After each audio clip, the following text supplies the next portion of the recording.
Our song, we gotta get that set up.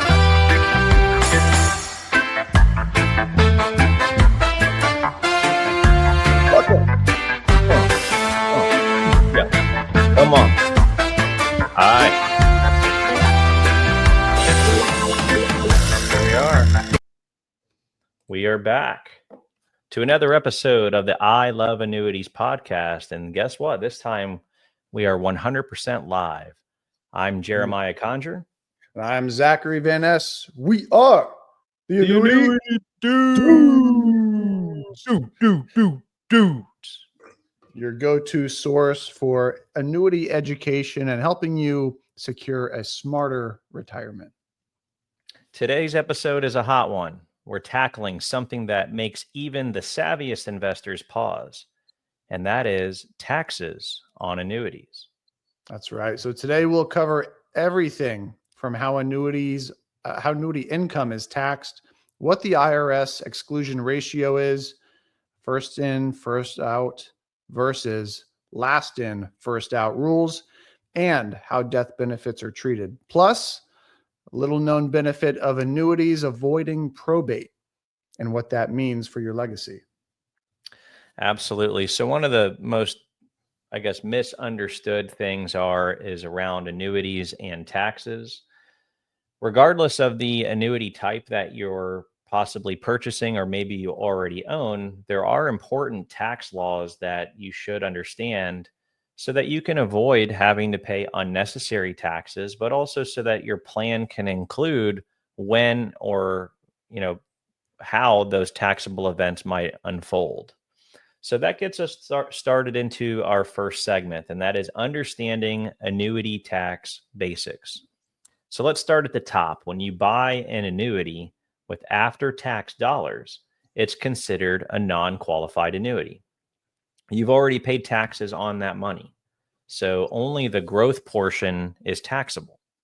That's right. And then if we look at the flip side, a qualified annuity, like one purchased with an IRA or 401k funds, it hasn't been taxed yet. So when you take income, all of that amount of the income or withdrawal is taxable. Exactly. So essentially qualified, the word qualified equals all taxable. So when those income distributions start, or any sort of withdrawal for that matter, those all will be taxed. Non-qualified equals only earnings in that contract are taxed. That's the first big distinction. Zach, there's actually been a lot of publications out there recently that I've been kind of seeing across my LinkedIn feed. And one of them is about how there's certain advisors out there who are touting that purchasing annuities with qualified funds is there's a disadvantage because you can't have, tax deferral on top of tax deferral. And that's true. You can't. But what none of those advisors are telling you is that there's no qualified plan out there, IRA or 401k, that can guarantee you a lifetime income stream. So majority of people today save their retirement funds in these qualified accounts. And if that person wants lifetime income, the only way is through purchasing an annuity. So there are advantages to leveraging your qualified money and repositioning it into a guaranteed income annuity. It's not about the tax deferral advantage. It's more of, hey, my income is guaranteed for the rest of my life. And that gives me a lot of security, certainty, and clarity as I move to and through retirement. And that's important for a lot of people out there. Yeah, a couple of different ways that you can slice that and how it's structured. Talking to some clients, I found many clients like the idea of knowing exactly what that taxable income is going to be. So if that is coming from a qualified account, well, they know what to expect from that 1099 they get at the end of the year. Yeah, 100%. And in addition to that, if you look at the other side of the fence there, and that is, leveraging your qualified assets for income without an annuity. So you're just taking a withdrawal from your brokerage accounts or IRAs that are invested. There's still going to be taxation on those distributions, no matter what, no matter how you slice it and dice it. So the one thing I can tell you is that there is immense benefit and value and having those income distributions guaranteed, and not only guaranteed, but for the rest of your life. That's right. That's right. Yeah. So what we'll do is we'll actually get into that a little bit now, how those earnings are taxed and when. Yep. So let's talk about the exclusion ratio on single premium immediate annuities, deferred income annuities, which is essentially a twin brother or sister of the SPIA. It's just the deferral is the difference in that product. And also annuities that may be annuitized at some point down the road for income. So for non-qualified annuities that are annuitized, such as single premium immediate annuities, deferred income annuities, the IRS applies something called the exclusion ratio. This determines how much of each payment is tax-free return of principal and how much is actual taxable earnings. Yeah. So let's say we invest $100,000, start receiving that income monthly. The insurance company will calculate how much of each payment is your own money coming back to you. That part is tax-free. And then what they'll also do is calculate how much interest has been earned and what's paid out to you. That part is taxable. Yeah, so let's take a look here at a quick example. If the insurer expects to pay you $200,000 over your lifetime and $100,000 was your principal, then 50% of each payment is tax-free. The other 50% is taxable. Now, that's just an example of easy math, back of the napkin math. The exclusion ratios are going to differ. Generally, it's more of like an 80-20 rule from my experience in dealing with single premium immediate annuities and deferred income annuities. It's not exactly 80-20, but it's closer to that ratio. It's not a 50-50. But in general, in your annuity illustration, there will be the exclusion ratio that's disclosed in there. So you definitely want to pay attention to what that rate or percentage ratio is and make decisions accordingly. Yeah. And when we look at something like this in a single premium immediate annuity and you've outlived the life expectancy, the payments then become fully taxable because the principal has been paid out to you in full. So whatever you're receiving back from the carrier is 100% taxable. Yeah. And I don't know if Zach, you're able to see the little icon at the top that shows the eyeball symbol next to the live. Yeah, I And can. Yeah. so that pay attention to that. And that's actually showing us who's viewing or how many people are viewing this live. So I just wanted you to know right now we have a goose egg, but just a moment ago, there were 2 people watching, and Come we on just wanted now. to say thank you for that. And we hope that you come back soon. So,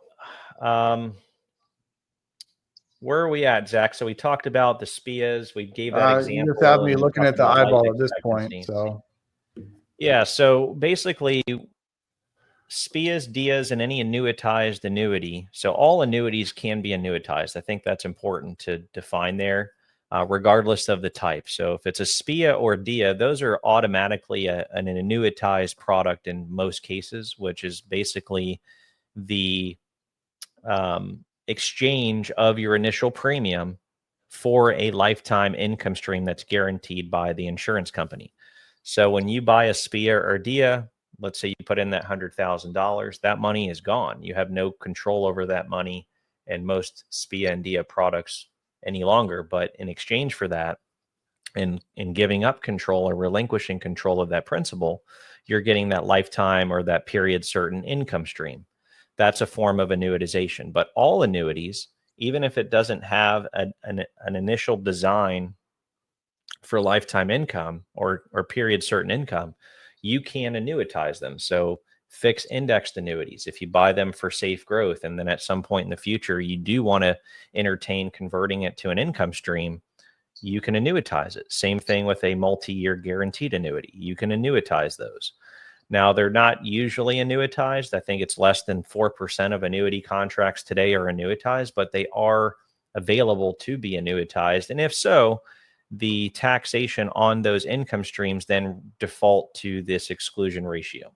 Now, when it comes to fixed indexed annuities that are not annuitized, Same thing with MIGAs that are not annuitized.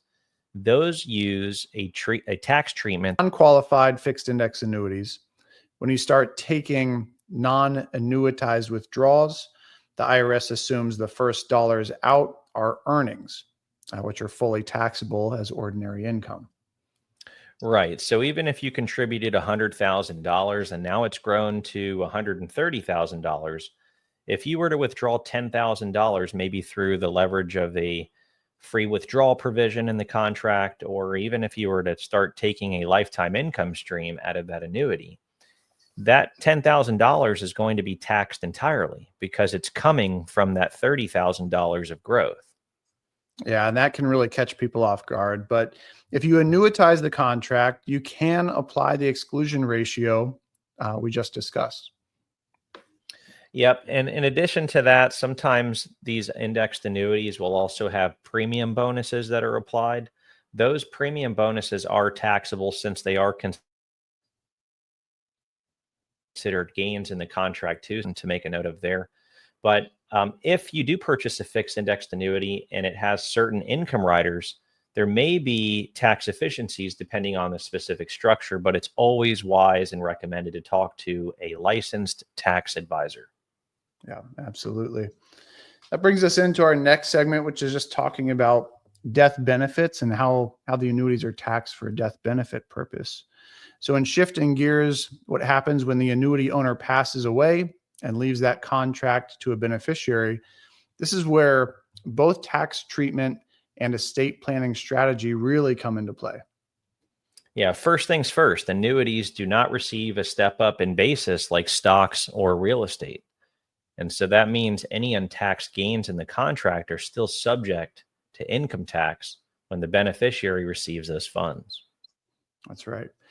Now, if your spouse is your named beneficiary, good news, surviving spouse have the most flexibility. Yeah, that's 100% right. They can take a lump sum. So when they take a lump sum out of that contract through the death benefit, they're going to pay tax on the gains. But they also have additional options such as annuitizing the contract for income, which then again would default back over to that exclusion ratio. Or they can even assume ownership of the contract to continue deferring those taxes as if the contract was theirs all along. And that's really the gold in being a spouse enlisted as the primary beneficiary. Yeah, really, that spousal continuation is really a powerful tax deferral strategy. Gives the surviving spouse the ability to delay any income taxes until they actually begin those withdrawals. Now, let's talk about the more hairier situation here, and that is if you're listed as a primary beneficiary, but you're a non spouse, and how those annuities and the tax status of those annuities will be taxed upon those distributions of the death benefits. So, for non spouse beneficiaries, it's a completely different ballgame. It's what we're trying to say here, especially after the Secure Act passed back in 2020. Yeah, and here's the big change. So before the Secure Act, non-spouse beneficiaries could stretch, if you will, distributions over their own life expectancy. Now, for annuities and qualified retirement accounts, most beneficiaries must withdraw the entire balance within 10 years of the original owner's death. Hey, here's a pop quiz for you, Zach. Go. Do you know what Secure Act stands for? I don't know.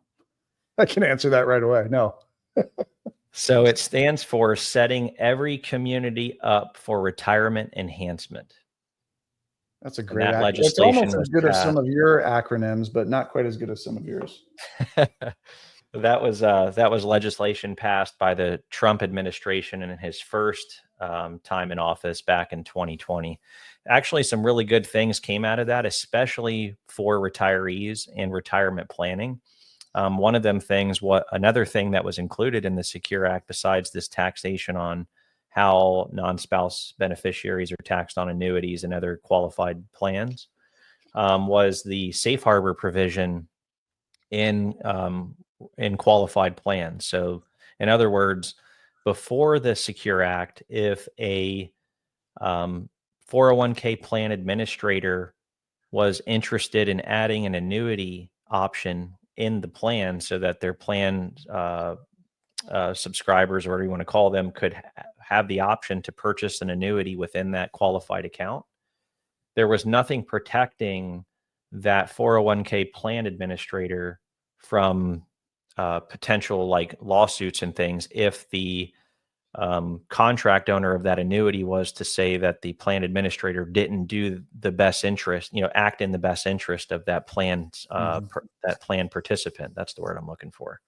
So the safe harbor provision, what that did was it protects now the 401k plan administrators from any wrongdoing. If a person buys an annuity within that plan, they can't go back and sue that 401k plan administrator for wrongdoing. Now, some people would be like, well, why is that a good thing? Here's why it's a good thing.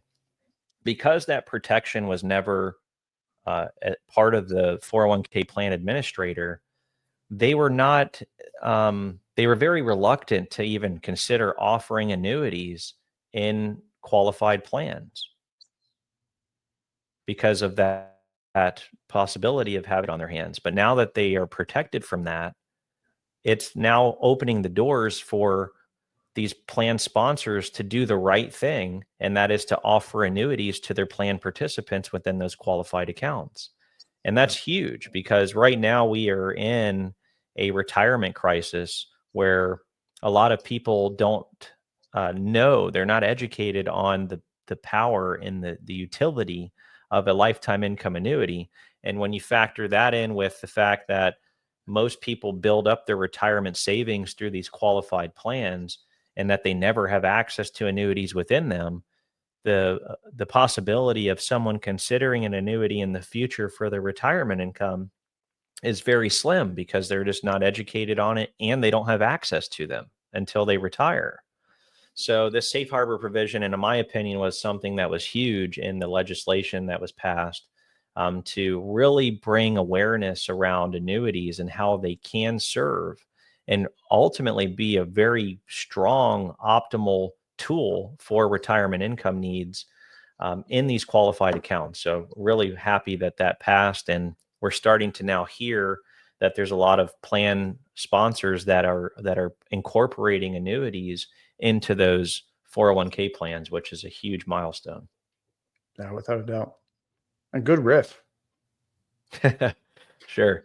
So after the 10-year rule, getting back to the topic here, so we talked about the 10 years of original owner's death. They must withdraw that entire balance within that 10-year period if they're a non-spouse beneficiary.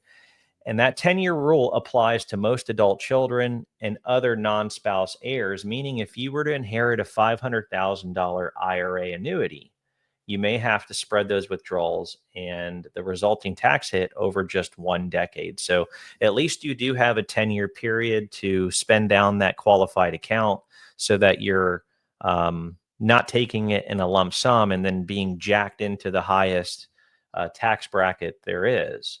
So it does allow you to be smart and a bit more strategic in how you take those disbursements over that decade.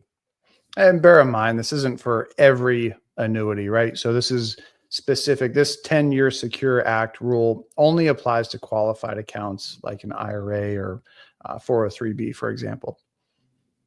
Yeah. So for non-qualified annuities, the old rules still apply. And those would be things like taking that lump sum. Obviously, all those gains are going to be taxed at once in that lump sum distribution.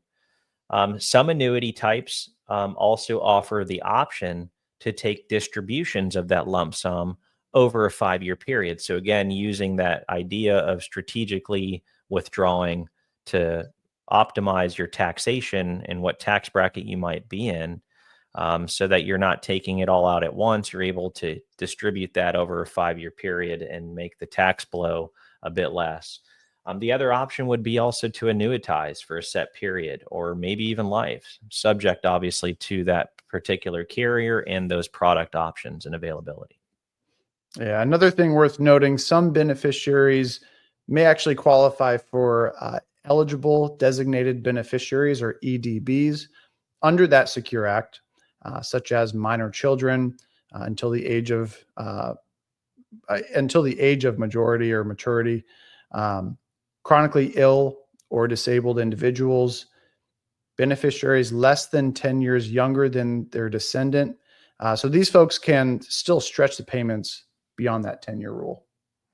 Yeah, the bottom line here is that death benefit taxation depends on three main things: whether the annuity is qualified or non qualified, who the actual beneficiary is and their relation to the annuitant, and whether or not the contract was annuitized or taken as a lump sum. That's right. And it's another reason annuities must be properly structured with your beneficiaries in mind. We have seen poor planning turn into tax nightmares. So getting with a professional, making sure you plan this out appropriately is key.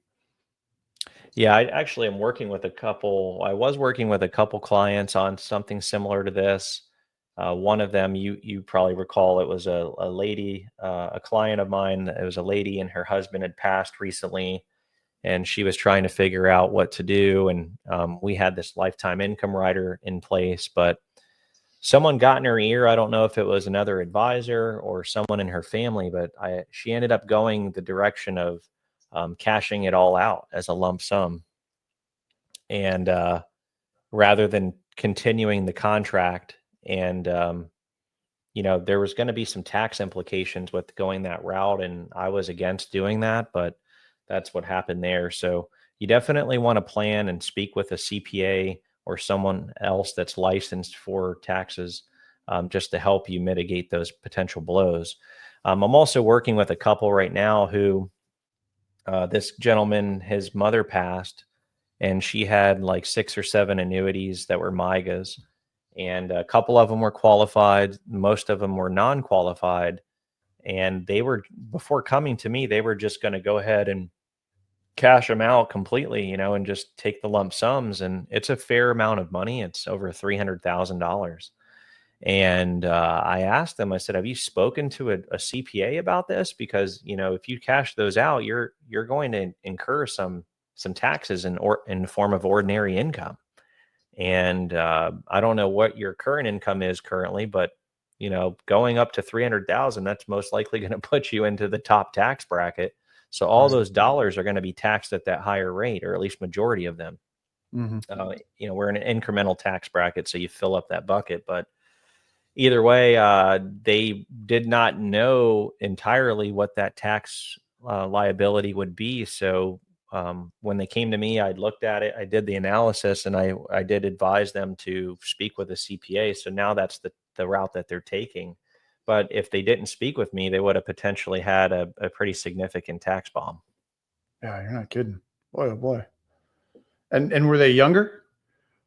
They're in their 50s. Yeah. Okay. Yeah. Yeah, really important. I've had a CPA on call before just to go over the proper planning and how that would structure out for income, making sure that we worked with that individual CPA. So we had them join our Zoom meeting. In our situation, it just worked out great that we were able to have both parties, have everybody involved on the decision process, and making sure we had that all structured out accordingly. Yeah. Here's another pop quiz for you, Zach. Do you know what Firing away CPA with these stands pop for? quizzes. Do you know what CPA stands for? Certified. I'm going to start with certified planning accountant. I have no clue. You're close. I thought it meant crazy people's Professional. accountant, or maybe can't possibly analyze. Oh, I know it. It's You know what? costly paperwork assistant. That's got to be it. That's all fun and games. That's certified public accountant, Public accountant. I think. Thank Yeah, God no, we did our research it on is. that. It is. It's certified public accountant. All right. All right, moving Trying to on. add some candor into this. Where No are we one at? likes Oh, talking about taxes, man. no, we got to get out of this. Yeah, let's talk about probate. Even better. Uncle Sam can go piss off. Jumping on to our next section here. One of the All right, most underappreciated benefits of annuities. And I would say that is that they they avoid probate. avoid probate. Boom. Which is Probate. huge. Huge. When you name a Huge. beneficiary directly to your annuity contract, the death benefit goes straight to them. We don't have to deal with anybody else. No court, no delays, no public process. Straightforward. Exactly. So annuities and the contracts and how the beneficiaries are treated and recognized, they are no different than a trust. That's how annuities are treated. So the trust, as you know, has rules and how the beneficiaries are paid out or treated in the form of a death benefit, and that's how annuities are. So they're recognized by the courts as being no different than a trust. So in the event there is a death, the beneficiaries will be paid out by the carrier. There is no reason to have those funds locked up in probate because honestly, probate can take months, sometimes even years, and it can be very expensive because you have to get legal counsel. So annuities skip that mess entirely. That's right. Makes annuities a powerful estate planning tool, especially when you want your spouse, your kids, grandkids to get quick access to those funds. Yeah, so there's quite often we work with people that have interest in annuities for their grandkids and passing money on. Annuities are a very powerful tool to do that because of the avoiding probate in general. So if you don't have trust, but you have some assets you're wanting to pass on, maybe you don't feel like going through the trust process, which I would recommend it. But if you don't, that's okay. Annuities can represent those funds and those beneficiaries like a trust would, in the sense that they're going to allow those funds to pass directly to those beneficiaries without any lawyers or judges having a say on it. Mm-hmm. Yep. So let's go into bonuses. Annuities sometimes have bonuses, so there are some tips here and mistakes to avoid. So let's rapid fire some of those tax tips before we wrap up this episode. Real quick, premium bonuses. Before we get into the wrapping up of this episode, premium bonuses on annuities are taxed, no different than any other gain in the contract. I think I might have said that earlier, but I want to make sure we cover that. All right. So some of the tips that we have to share before we wrap this up is don't withdraw too early before age 59 and a half, or you'll face a 10% IRS early withdrawal penalty on those taxable amounts. So annuities are recognized by the IRS tax code as retirement accounts. So if you buy one under the age of 59 and a half, before you can take your first withdrawal or disbursement of income, you have to make sure that you're over that 59 and a half age limit. There are some exceptions that can be made for someone that was to retire early.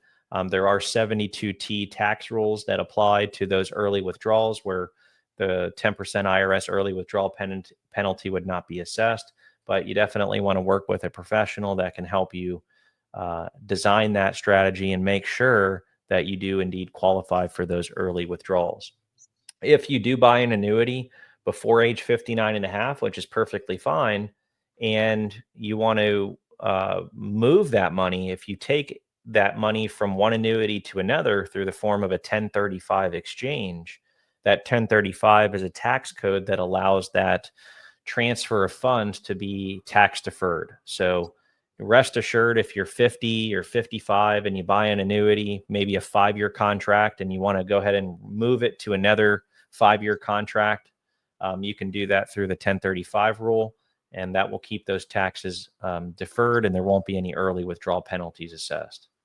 You also, want to use annuities and tax deferred accounts carefully, because again, you're not gaining any tax deferral on top of tax deferral. And it's so funny. I've been seeing so many posts on LinkedIn about advisors saying it's redundant, and it's not redundant if the annuity is still meeting your goals and objectives. If your goals and objectives are guaranteed lifetime income, there's no qualified plan out there that's doing that for you. Mm-hmm. If your goal is protected growth or guaranteed fixed rates, oftentimes annuities can be a better option than just a qualified 401k or IRA. So if the annuity is serving your goals and objectives, that should be the determining factor. Just because you're not getting additional tax deferral on top of tax deferral, that doesn't matter. No one cares about that. The tax deferral is tax deferred anyways. So you definitely still want to make sure that you're purchasing an annuity that aligns with your goals and objectives. And I can tell you, if it's guaranteed lifetime income, there's no better powerful tool available on this earth than a guaranteed lifetime income annuity. And then another tip here would be considering laddering non-qualified annuities for better tax control. So laddering, we talked about in a previous episode. There are some advantages of that. One of those would be, how you take distributions and which annuities you take distributions from. You can create a tax optimized approach with the laddered structure.